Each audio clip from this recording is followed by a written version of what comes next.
Hello, friends. Welcome back. Today, we are going to talk about going from soul starved to soul fed. And what I mean by that is building a spiritual practice that's unique to you that will actually make a difference in your day to day well being and in a deeper and more rewarding connection with yourself. My guess is if you're listening to this, that you have been tending to everyone and everything like your kids, your work, your relationships, the 100 things that you need to do every single day. And you're pretty good at it, probably, and you're doing your best day in and day out. But it is so common and so relatable that somewhere in the middle of all of that activity, all of that outward focus, that quieter but vital parts of you have been going hungry, maybe for some time now, for something deeper. And I actually think that coming into the summer season is the perfect time. It feels almost like a New Year vibe to me, at least. Those long summer days and the sunshine and maybe a little bit more bubbling energy, maybe a little bit more pep in your step. It might be the perfect time to start weaving in something additional into your world. And what I'm talking about is developing a practice that starts to feed your soul. And before you lasso your attention to something that's being more productive or getting a cleaner house or adding to your to-do list in an outward oriented way, can I pause you and maybe some summertime energy that you're feeling and invite you to additionally or instead start to attend to something that feeds the innermost part of you first. Because I think at the heart of many women's health interventions is actually attending to this idea of soul starvation. Soul starvation is this sense that you're skimming over the surface of your life, that you might be doing many things that you care about, many things that are meaningful for you. You're in depth attending to many important things in your life. But this like essential, joyful, creative, spiritually oriented part of you is starving for more nourishment. And I think sometimes we can mistake this hunger, this cue from inside, as early signs of burnout, or as just being run down and depleted as a busy professional woman and caregiver of all the people and important things in your life. But I think burnout and depletion speak more to what you're doing with your life needs to change on a fundamental level in order to be well. And sometimes we're feeling this lack of spark, this like heaviness of life, this feeling like we're just going from one day to the next. And it's not actually that what we're doing on the outside needs to change, but that feeling of being a little bit down or a little bit fatigued or more easily reactive or less satisfied by what we're doing. I think sometimes rather than burnout or depletion, it's actually a message from an essential and deep part of you coming from the inside. And it's asking for you to attend to your soul or your spiritual health, as well as the other parts of your life that you're attending to. Soul starvation is a hunger for more depth, more richness, more specific invitation to grow and learn and find something that feeds you and nourishes you from within, something that taps into your inner curiosity or creativity. Something speaks to not just your mind or your needs to manage your world, but something that speaks to what is unique and important about you, and that helps you to feel more connected with your creative and introspective self. Soul starvation is saying there's a part of you that wants to be connected both to something that is bigger than and outside just your own head and your own schedule and routine, So, a hunger to be connected to something bigger than ourselves, and also a similar connection to want to make things smaller and more specific and more connected. Just you with you on the inside. So I'm wondering if you've been feeling this, especially after the mayhem of Maycember, if you feel like you've been skimming the surface of your inner life for a little bit longer or a little bit more, even unintentionally, superficially than you expected. I think of skimming the surface as going from like one thing to the next, one work task to the next, one kiddo activity to the next, just doing all the things that you need to do and even want to do, even whether it has to do with work or family or even taking care of your health. You're just doing one thing to the next and you haven't established a routine or a practice or found a way to pause the momentum of your life and drop in deeper to attend to your spirit or your soul. I like to use those words interchangeably personally. And what we know from mental health care and research is that people do best in their lives when they have time in, where they have time to think about their thoughts and converse with themselves and bring in soul fulfilling or spiritually gratifying practices that help us to be connected with ourselves on a deeper level and with what feels bigger than in our lives. So this episode is an invitation to start to attend again to your inner world and interrupt the pattern of skimming the surface of your life if you feel like you've been accidentally caught in that momentum of the end of the school year and haven't yet figured out how to drop deeper within in a regular and gratifying way. So let's talk about why spiritual depth keeps getting pushed to the bottom of the priority list for most women in midlife. I think the first thing that gets in the way is what I call the productivity pull. And that productivity pull can show up in two different ways. One is that it's really easy to see everything that you need to do, everything you want to do, everything that you'd like to be done, exactly the way that you would like it to be done. And all of that represents time and time out caregiving, time out accomplishing things, time out attending to the things that are important in your life. And it can compete with that really essential time in that we're trying to prioritize in this week's podcast.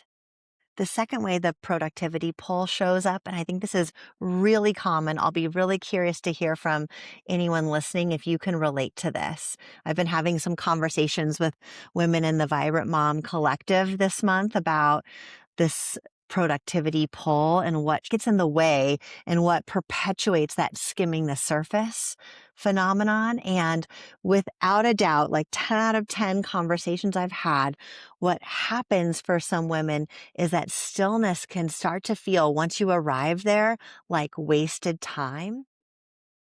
And your mind is trained to immediately pop out of a quiet moment and move toward the to-do list.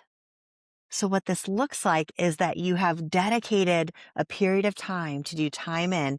And as soon as you sit down to actually participate in that experience, your mind starts pulling you out of it as soon as you sit down. So as soon as we slow down and quiet down to show up for these soul nourishment time ins, usually for many women, the first thing that happens is your mind starts to get very alive and activated and distracts you and tries to pull you out of the moment to stay in that habit that it's used to, which is this outward orientation. And I don't think this is like a discipline problem. I think it's what happens when the mind and body connection has been outward and in motion and, outward orientation mode for so long that pausing just feels unfamiliar and a little bit wrong. And it's more comfortable actually to stay outward and stay in motion. So that productivity pull is real. And the soul nourishment practice I'm going to offer at the end helps to guide and attend to that thing that gets in the way, if it's getting in the way for you. The second thing that can get in the way for many women who want spiritual depth but end up not making it a priority is that they're not exactly sure what to do when they do arrive for that time in period of time. So let's say they're not getting distracted by the to-dos. They're really interested in and have carved out and made a priority, and their mind is cooperating to attend to their inner world and their spiritual health, but they're not sure what to do at that time. Maybe there are old or outdated practices that they've done in the past, but those just don't feel like they fit anymore. Or maybe you've never really had a spiritual practice and you're not really sure what that looks like and are needing guidance. Or maybe your spiritual views are evolving and you haven't quite figured out how to connect in with that inner soul spark of yourself with those evolving views. Or maybe you feel like really clear about your spiritual orientation, but you feel overwhelmed by the options available to you. You feel conflicted with this like really short period of time you have in your day. Am I supposed to be journaling? Am I supposed to be meditating? Am I supposed to be reading a spiritual text? Am I supposed to be praying? Am I supposed to be answering reflection questions? Like, what am I supposed to be doing with this time in? And so sometimes we get overwhelmed by the options and just need a practice that is simplified and streamlined and helps us to drop in much more quickly in a rewarding way as we're connecting to ourselves on the inside. So whether it's the productivity pull or the not knowing what to do challenge, once you get to that time in part of your day, I think the solution is the same for both. It's actually developing a new container for your soul nourishment practice. And that container is going to give you more time in opportunity, which is, I think, one of the most neglected areas of health for busy moms. We need quiet, inner focused reflection time. It is not a luxury. It is not if we have time or if we want to make time. In my opinion, it is a biological imperative. I think we are designed as human beings to want depth, want meaning, want deeper connection, even if it's intimidating or we're not sure how. So if you needed a permission slip to really attend to your inner world, it's not indulgent. It's not selfish. It's how you attend and stay connected to yourself in this full on and full hearted experience of midlife motherhood. So my soul nourishment morning practice is a container that I would love to invite you to try on to see how it supports your spiritual health over the next several months of the summer.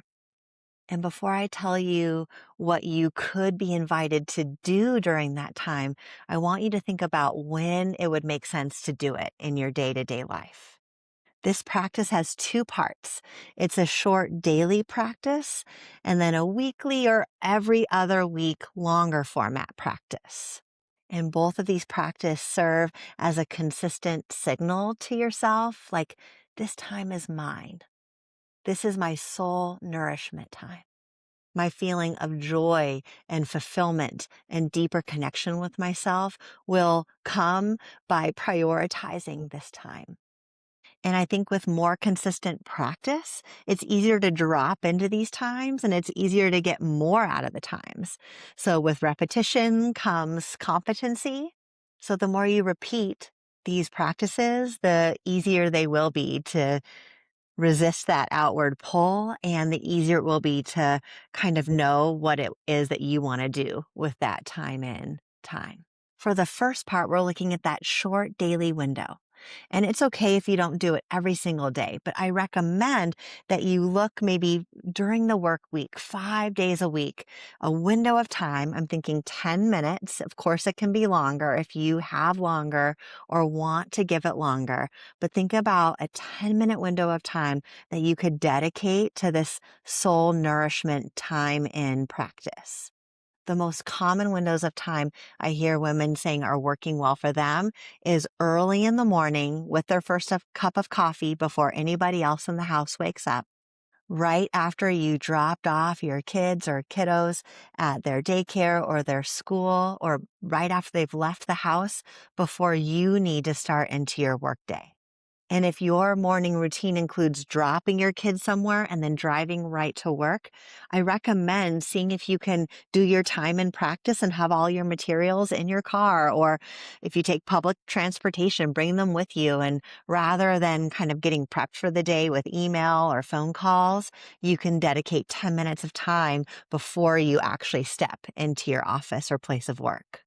Another time that many women would do this practice would be midday at some point. So whatever your work schedule is, if you're able to grab your lunch and then rather than working through your lunch, leave your phone and your computer to the side and go find a place to eat your lunch and do the soul nourishment practice.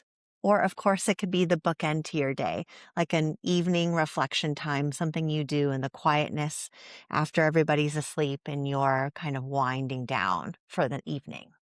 The time of day to me is somewhat irrelevant. It's when you feel it's a good time for your energy, for your attention, and when you can let the outward demands rest for a little while. I think the key is finding a time that works for you and then doing your best to show up to it with some consistency and dedication. The second part to this practice is finding a longer format time to be able to do basically the same thing, but with a little bit more time than 10 minutes. If you're not able to accommodate a longer format into the stretch of time you're experiencing with kids or work demands, that's okay. This shorter format practice will serve you well on its own. And I'm always going to fight for you to take up more time in your own schedule. So if you could take 30 to 60 minutes once a week or once every 2 weeks to do a little bit of a deeper dive with yourself, you could do that during those same windows of time, but you're just really carving it out. Or you could take yourself on a weekend for 1 hour to a coffee shop or to a beautiful outdoor place. Or you could do these practices while on a leisurely walk. And I think this one does take planning. You're going to want to let your partner know if you have one, or arrange for a babysitter, or do it during a time that you know you have childcare coverage, or you know your kiddos are fine and occupied on their own. You really need to plan it out so that you're not distracted or interrupted during that longer format time. You can kind of think about it like if you have a dear friend that you try to have like quick little catch ups or voice memos back and forth with, and that really is nourishing to you on the daily or on the weekly because you guys get to have short little updates with each other. But then how good does it feel to like actually go on a walk with them or actually get on a longer phone call with them? Like being able to have enough time to go deeper with each other nourishes your souls and your friendship. So think about it that way in your relationship with yourself. You want to have daily little snacks, and then you want to have like a weekly or every 2 weeks, like more satisfying meal with yourself. So after you've done the first aspect of this soul nourishment daily practice, which is scheduling yourself in for those short snacks, 10 minutes most days, and then that longer kind of soul nourishment meal once a week, once every 2 weeks, about an hour or so. Now we're moving on to the second aspect of this spiritual practice, developing a menu of anchoring activities. So if we're playing with this metaphor of nourishment and we're either having a snack or a meal, I have found that what gives me most consistency day in and day out, year in and year out, with prioritizing my soul nourishment and this type of time in, is to have a menu of activities that I enjoy. I don't always want to do the same thing every day. And so having a menu of shorter format and then knowing how to extend those into longer format activities has really served me well. And I can't wait to share with you a menu, a sampling of the things that I do, and you can tailor them to yourself and you can add them to your list or you can take them off of your own menu. But I would love for you to get like a notebook out or a little note on your phone and start to jot down these menu items and then add to your own menu items of things that you really enjoy doing that kind of help you to go deeper inside and attend to your spirit. The first is what I call short passage reading, and that's getting a book or a book of poetry or a spiritual text or a personal development book, really anything that feels more soulful and deep and that represents learning and growing beyond your own ideas. It could be a book about creativity. It could be a book about spirituality. It could be a book about emotional healing and well-being. Or as I just mentioned before, I've often used books of poetry as my short passage format texts. But I actually have a stack. I usually have like 3 or 4 options of books that I want to read to edify my spirit and my soul and to learn and keep growing. And so grab a little library of books. And that way you can kind of pick and choose which one appeals to you. And then I'm talking about short passage, that you're reading a page or a paragraph, or you just read until you get to something that you would want to underline or that sticks out to you. And you pause and you let that be your reading for the day. And then the goal is to kind of contemplate, become more contemplative in our lives about the things that intrigue us or that speak to us. And in that short passage reading, you can type a little note on your computer, or you can get a little sticky note. I'll often do that and write a little sticky note to myself and put it on my laptop so I'm remembering what I read throughout the day. Or if you have a journal or a notebook that you want to use for this time in soul nourishment time, you can just kind of jot down the passage or the sentence or the concept that spoke to you. So short passage reading is one of my favorite menu items. The second menu item is journaling. And friend, there are so many ways to journal. We could do a whole episode on journaling and therapeutic journaling and all the different ways. But what I really want to do is to free you up to write in whatever way suits you. And I encourage you to explore a variety of writing prompts or journaling practices to really land on the one that works for you in this time period or season of your life. So adding to your menu of anchoring activities for feeding your soul, in addition to short passage reading and journaling, is a check-in practice of some sort. You can do this in writing or just quietly on the inside, but most check-in practices that I've gone to again and again include like writing out gratitude lists or things that I'm appreciating or that are meaningful to me in my life.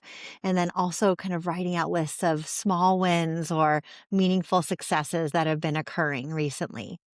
Check-in practices invite us to just bring to the surface and bring a little bit of importance to the things that we're doing and that we really appreciate. And that can kind of fall through the cracks in the busyness of day-to-day life. The fourth thing I would put on your menu is a meditation or mindfulness practice.